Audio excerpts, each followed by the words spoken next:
And I think I'd be remiss if I did not bring up the current controversy that both Superintendent Kane brought up and many of our public commenters about the event that was held on Sunday, with it being divisive and feeding into the rhetoric that really fed into our election challenges as well. While everyone talks about caring for our teachers, what does that really mean? Just today, a report came out that pandemic anxiety was higher for teachers than for healthcare workers. That really surprised me.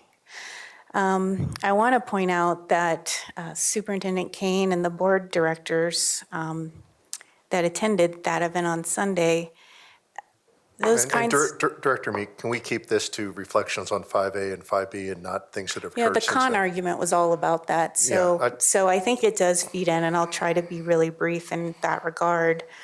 I just think it connects our community to being part of a national witch hunt to demonize teachers who join their profession because they believe in public education and their whole heart is in public education.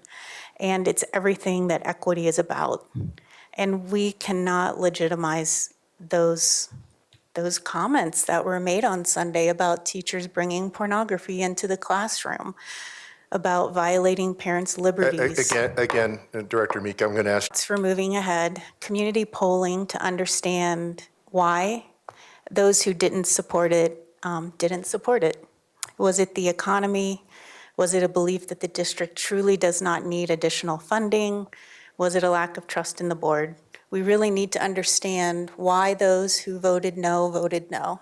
Based a little bit about what I've heard in some of the schools when I've been out there is that the one thing that they're nervous about after the elections was that, are we going to go back to just being this divisive board where we're just fighting one another all the time?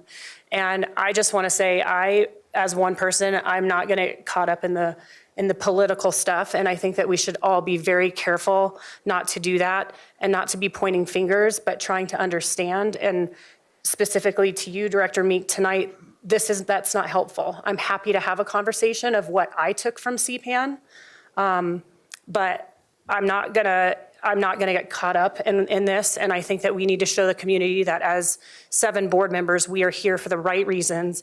And that is first and foremost our children. The other thing I will just bring up, I almost called a point of order earlier, but I felt like I wanted to do it more in a calm manner. But I think we need to honor Robert's rules when someone has the floor. And Director Meek, on a couple occasions, has been interrupted. There are reasons to interrupt a speaker, but it's not for going off topic. And I really think that, unfortunately, Director Meek was trying to use her conversation to build the rationale for what we can do better with being able to pass 5A and 5B. So I really would just ask us all to really review Robert's rules and realize that when a speaker has the floor, unless there's some really severe things, which is like you're using profane language or you're shouting insults, there really isn't a reason, according to Robert's rules, that you interrupt a speaker when they have the floor. So I just, in terms of helping us finesse our ability to work together, I would just ask that we pay attention to that.